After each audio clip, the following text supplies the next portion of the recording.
Welcome to Fixable, a podcast from TED. I'm your host, Ann Morris. I'm a company builder and leadership coach. And I'm your co-host, Frances Fry. I'm a Harvard Business School professor, and I'm Ann's wife. Today, we are looking to the ultimate master, Ms. Taylor Swift, for some inspiration. Very sadly, she was not available, but we have the next best thing, which is Kevin Evers. He's a senior editor at Harvard Business Review and the author of a really insightful new book, Nothing Like This, The Strategic Genius of Taylor Swift. As the non-Swiftie in this conversation, I have really admired the impact and the endurance of what she's built. That's really the lens we want to bring to this conversation today. What can all of us learn from Taylor as an entrepreneur and strategist and innovator? Let's bring Kevin in and find out. Kevin Evers, welcome to Fixable. Thank you. Thank you so much for having me. Kevin, you have written a book about a woman who's the most talked about and dissected human beings walking the planet right now. Why did you decide to take on this project and add your voice to this glorious chorus? It didn't take too much soul searching, to be honest with you. I came up with the idea in early 2022. So this was before the Eras Tour was announced. Before she single-handedly kept us out of a recession? Exactly. Yes, exactly. The Eras Tour grossed over $2 billion. That's twice as much, or nearly twice as much, as the second place concert tour, which was Coldplay's. And in 2024 alone, her streams and sales represented close to 2% of the total music market, right? You don't reach this level of success and popularity 20 years into your career without having great entrepreneurial instincts. So I didn't approach this book any differently than I would if I was writing a book about Steve Jobs or Jeff Bezos. May I ask how many times you attended the Eras Tour? Twice. It was the top three dad moment. It's like my son's birth, my daughter's birth, but I think the Eras Tour, especially the first time we went, was top three dad moment for sure. When did you realize that there was something much more to her story beyond being this wildly talented pop star? The more and more I did research on her, the more and more I realized she's such a great decision maker, right? And you can go back very early on in her career. She's 14, 15 years old in songwriting rooms with men 3 to 4 times her age. And the consensus in country music was, I don't think there's a market for teenage girls, right? And she knew better. And of course, it's worked out for her. What is your theory of the case for the life experiences or personal attributes or influences that allowed her to think so boldly and differently at such a young age? Her parents played a huge role. A lot of it came from Taylor herself, though. She had such a clear vision that she wanted to write her own songs, which again, in Nashville, wasn't really common. It's usually done by professional songwriters, especially for someone her age, especially a teenager. And she wanted to write those songs for an audience of her peers. I don't know how she found the strength to be so headstrong at such an early age. And maybe that was an advantage. Maybe she was naive enough to persist, but she did. And that was one of the most surprising things when I was researching and writing the book, is how clear of a vision she had very early on and how persistent she was in trying to realize that vision. How would you characterize that vision? Hyper-specific. That hyper-specificity of what she wanted to do enabled her to make bold decisions that on paper seem like not so great business decisions, maybe. She had a development deal with RCA, one of the biggest labels on Nashville's Music Row. And she decided to leave that development deal. And she ended up signing up with a man named Scott Borchetta, who formed his own label, but that label didn't have funding. It didn't have a headquarters. It didn't even have a name at the time.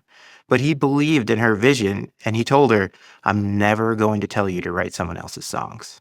So I think that hyper-specificity of that vision is what really enabled her to push through. And on the strategic chessboard, that was wide open, to your point. Wide open, without a doubt, yeah. What's your explanation for the enduring depth of her relationship with her so-called customers here? She is extremely fan-obsessed, right? Jeff Bezos would call it customer-obsessed. And Jeff Bezos has a great quote, one of his shareholder letters, and I'm paraphrasing, but he says something like, our customers are delightfully dissatisfied.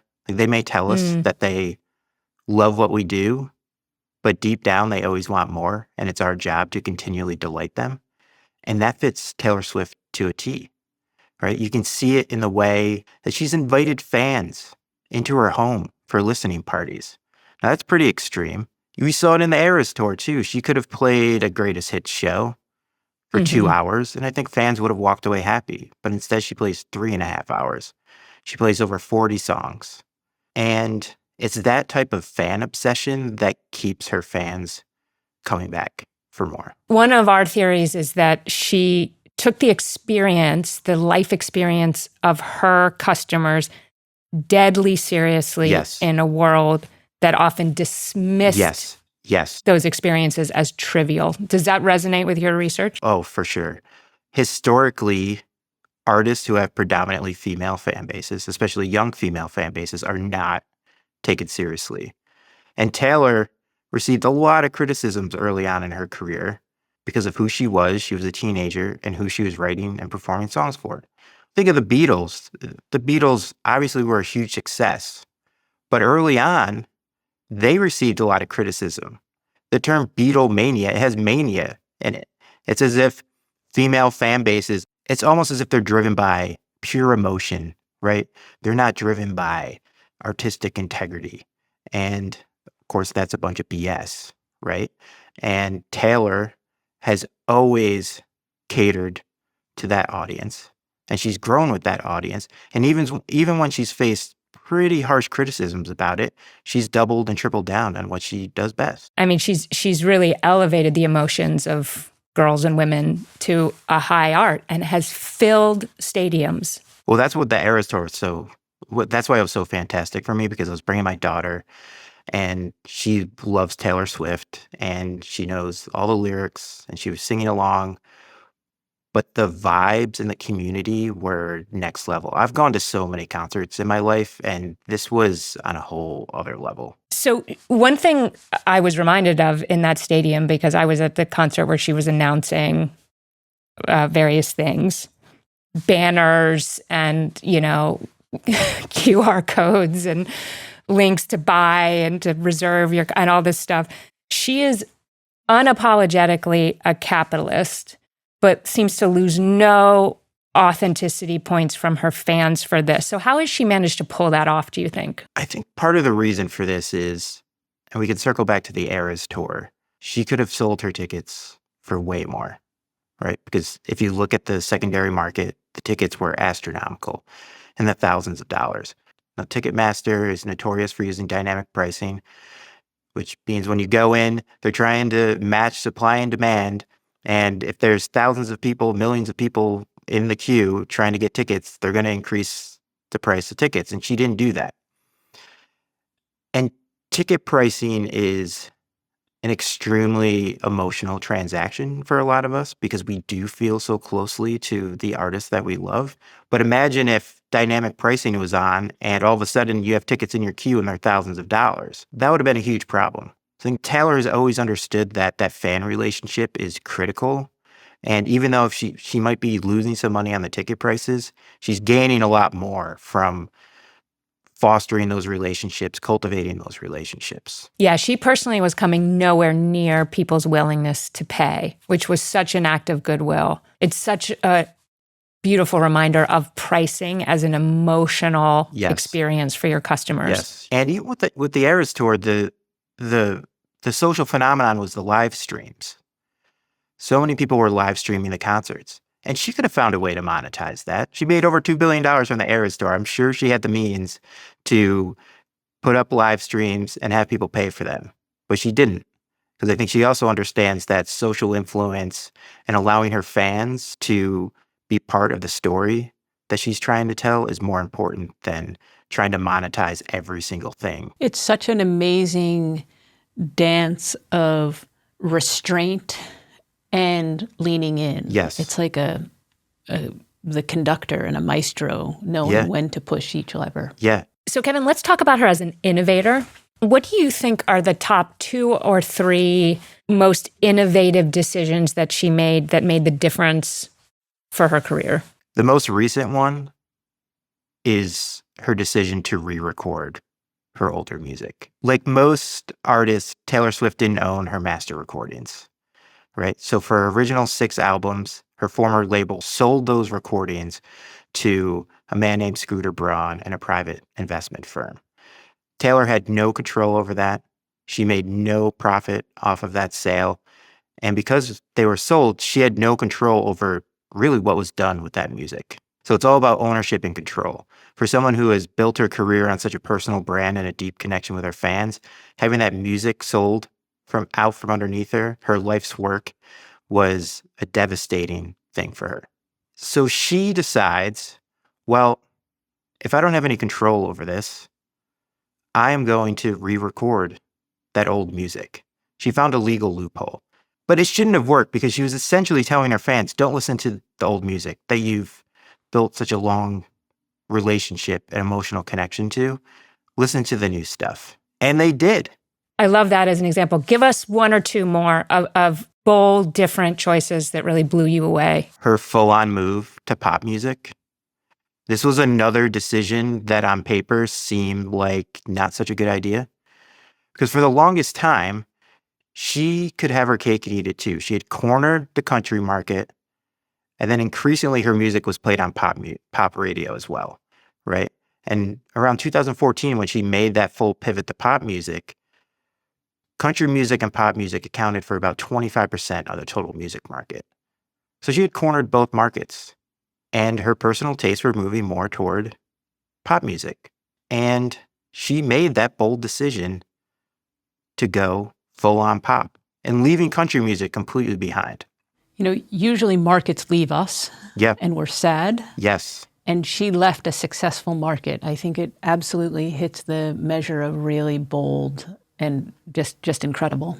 In those rare moments when Taylor has lost any trust with her fans, what can the rest of us learn from how she rebuilt that trust? Reputation was a critical era for Taylor because Swift, for the longest time, had built her star persona off of being a very kind, humble superstar, right?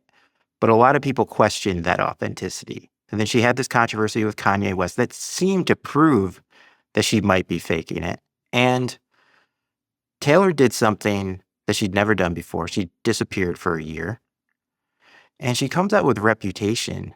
And what's really interesting about that is she embraced the bad things that people were saying about her, like a classic narrative reversal. She went back to her music. She put the rebuttal in her music, and she turned it into a moment of empowerment for her and her fans. And she's always done this. Every time she faces some kind of controversy, she always finds a way to make it about self-growth and empowerment. She did it back in 2019. People were heavily criticizing her for her talent. They didn't think she was good enough. And what does she do? She doubles and triples down on what she does best. Her 3rd album, she decides to write the album all by herself with no co-writers, and she uses that as part of the promotional campaign. Do you think she's made any material mistakes from a business perspective? Her biggest mistake, and this is a classic business problem, she was in a premium position for so long that she became the victim of her own success. And one of the biggest things that she was slow to was the streaming age. Even way back in 2014, she could sell albums like it was 1985. She was really the only artist who was selling physical albums. And she had a very famous battle with Daniel Ek, the co-founder of Spotify, and she pulled all of her catalog from Spotify back in 2014. But as 2019 rolls around, 2020, Spotify's user base had grown over 700%. She couldn't ignore streaming anymore. But since she hadn't really adapted her strategies in those intervening years, she was left a bit flat-footed, right? And that album was her 8th studio album, Lover. It did extremely well by anyone else's standards, but by the standards of Taylor Swift, it didn't do so well. And I'd argue that her career had plateaued at that point. But like a good business person, she pivots. Like the strategic genius you wrote about. Exactly. Yeah. And she turns on the content fire hose. For the longest time, she was very precious about her releases. Every 2 years, she'd release a new album. It'd have major fanfare. She'd make a huge media push. But then she turned more prolific. Since 2020, she's released 4 new studio albums and then those 4 re-records. So that's 8 albums. They've all gone to #1 on the Billboard charts. And her fandom has increased, right? The Eras Tour, at the height of the Eras Tour, between 200 to 300 million TikTok videos were viewed each day on Taylor Swift. And a big reason for that is because she turned on that content fire hose. For years and years and years, there's always a new album. Every few months, it seemed like there was new music and a new album for fans to listen to and to speculate about online. There's still this principle that scarcity drives value. How is she able to defy that? A lot of this has to do with fan engagement. Her fan community never sleeps. It's 24/7. Insatiable market demand. They're insatiable. They're always speculating. They're always listening to the music. They're always analyzing lyrics. So that's a huge part of it too. And that's something she's built up over 2 decades. But there is some scarcity to her strategy too, because as someone who was our first extremely online superstar, her fame and her rise in country music and pop music coincided with the rise of social media. She's not chronically online anymore, really. She doesn't engage as much online. But in some ways, that's actually increased engagement too, because her absence only causes more speculation with her fans. I wouldn't bet against her. No, she really understands that her job isn't just to write great music. It's to make sure that fans feel that vulnerability and connection and that they feel a part of everything that she's doing. The operations term is co-creation. Yes. Or co-production. Frances Fry has been thinking about this for a very long time. But I don't know, Frances, that you've ever connected it to Taylor Swift. Nothing. Are you persuaded by this framing? I'm so persuaded. I mean, Kevin, I have scarcely learned as much about business as I have in listening to you through this conversation. Oh, thank you so much. Frances, did we convert you? Are you a Swiftie at the end of this conversation? Oh, well, no Swiftie would take me as a Swiftie. But I genuinely learned so much from his taking a business and strategy lens and applying it to an unusual context. What are you going to take away from this conversation? Walking away from success, I think, is a really big deal. Companies that have success, they try to continue to have success, and that's not what Amazon does, and that's not what Taylor does. They want to be much better versions of themselves tomorrow than they are today. And I can't remember the exact phrase, but the displeasantly, or whatever the phrase of the unpleasantly dissatisfied or something. For innovation, we have to inject that because our customers might seduce us into thinking they're all set. And this easily activated dissatisfaction, I think there's real power behind that. I think the thing that's going to stick with me is the power of real co-production. We threw around this word. What is it? Well, usually production and consumption are separated. So I produce something, I sell it to you, you consume it. We don't do it in each other's presence.